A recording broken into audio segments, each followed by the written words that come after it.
Hello fellow buggers of the internet. Today we're going to take a look at one of the latest games that I played in Polytopia. And this is a game where I don't Cymanti, I actually do play them myself because, well, I've been getting some feedback, people complaining, I see comments, and some of these people are like, yeah, if Cymanti is that good, and why do I keep losing with it?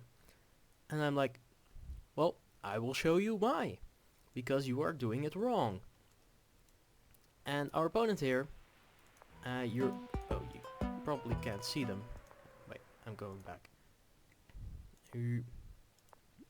They have an ELO rating of 1441, which is a bunch. So let's go right into that game, where they play Bardur and they have a opening, let's do this, where they actually start with a lighthouse as well as some animals. Don't worry about me, I'm fine. Still coughing, still going through final weeks. I'm fine. How are you guys? Let me know. One like equals one good grade for the exams. So, let's see what is happening in this game. Our opponent goes first. Standard opening, the lucky lighthouse opening, allows you to do this kind of stuff where you train an additional warrior on turn 0, which is absolutely busted. But we, however, can do exactly the same thing, where we actually can upgrade our city already on turn 0, which is very interesting for Cymanti, because normally it would upgrade at the start of turn 1 and then you would not get the additional stars, which is interesting. Unfortunately, we can't train another warrior on this turn, which is unfortunate. So our opponent really has the upper hand. They have the edge for the very early game, so we are a little bit disadvantaged, but we'll cope. So they find another village, second village, that's nice. As you'll see, they have quite some animals over there. They don't train another warrior, and we go to our turn. And we only train another... Oh, hello. And we only train another warrior here.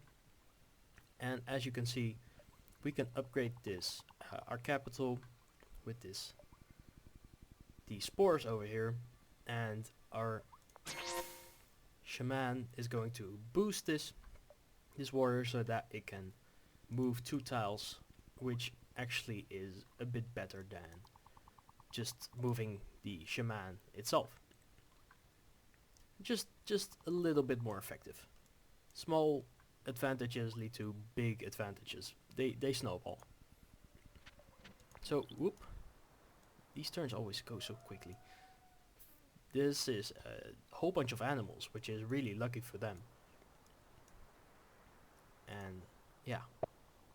So as you can see, we find 2 villages by also moving our shaman, and we also have quite a lucky spawn with quite some spores, and we managed to upgrade our capital on turn 2 as well, which is unique for Cymanti in multiplayer, because normally you don't have this lighthouse over here, which really helped us a lot in the early game. So looking at their turn. Wait, what did they do? Oh, they get org. Yeah, that makes sense. At least from their perspective. They can even upgrade that city 2 times. Which is quite lucky. Going back to our perspective, yeah, we are doing quite well. we also get organization. Now here's the fun part. We are going to do some funky stuff. And this may be one of my new records. So we get I'm going to try and cut out all of the coughing pots. So I hope that is going to work out, because I suck at editing, as you may know. Okay, so yeah, here we go.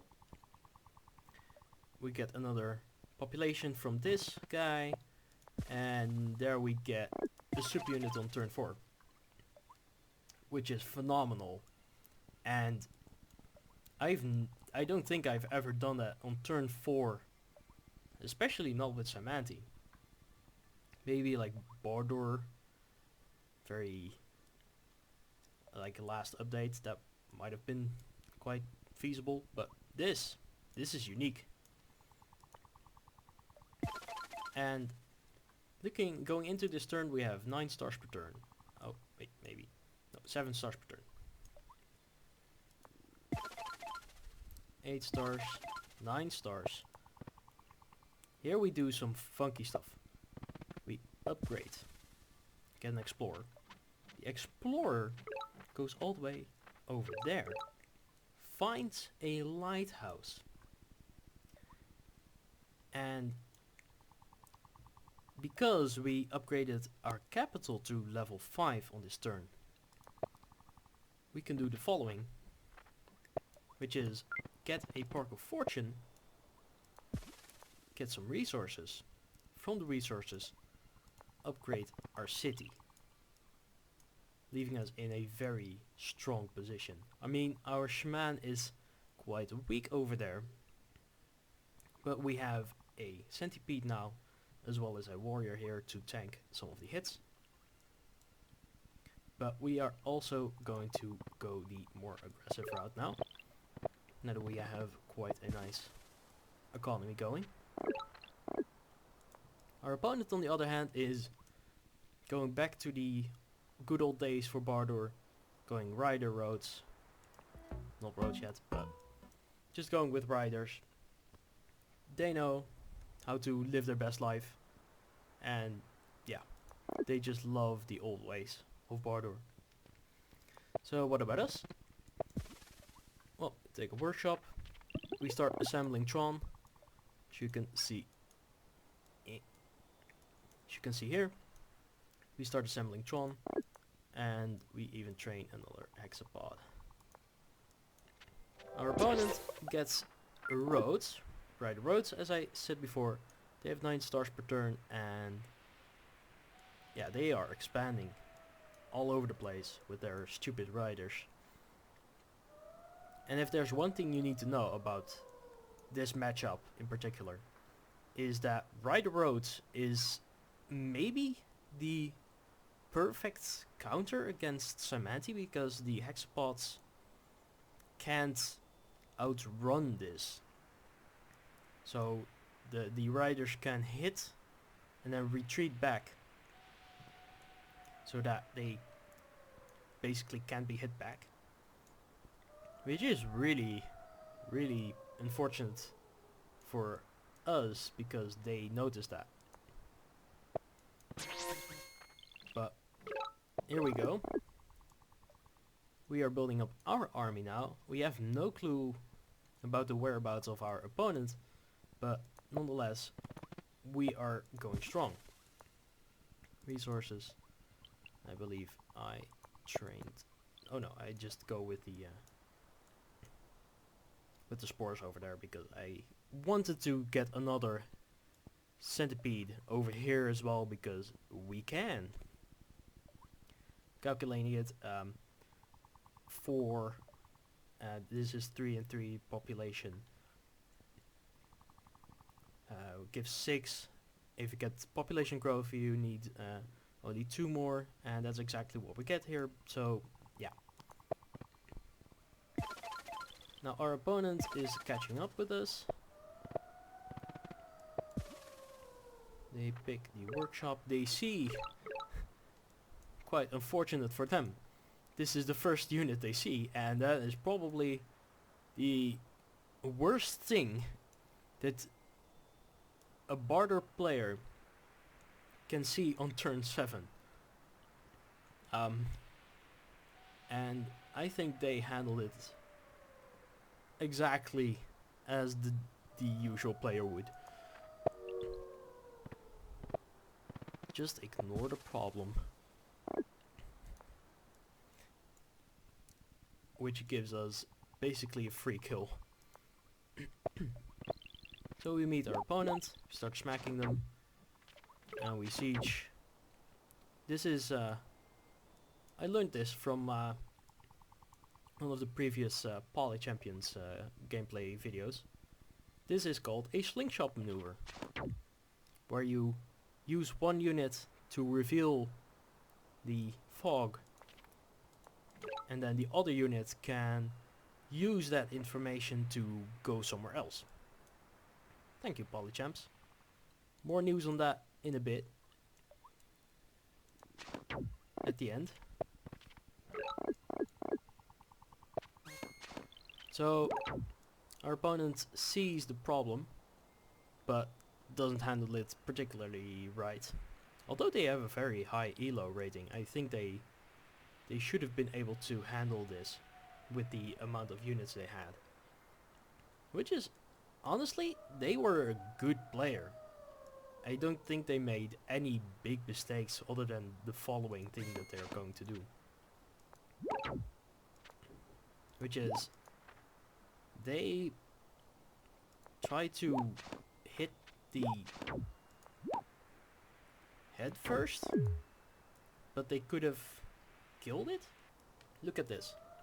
So, what should they have done? Alright, so this rider comes here, smacks the centipede behind, then this warrior comes in, smacks it, that's now gone. Then this warrior should hit the head, and these two riders combined with this warrior can kill the entire centipede, and then they would have basically been good. I mean, not for the entire game of course, but at least for some time they would have at least killed this thing, which would be very impressive on turn 8. I mean, they did get lucky with this assortment for that, but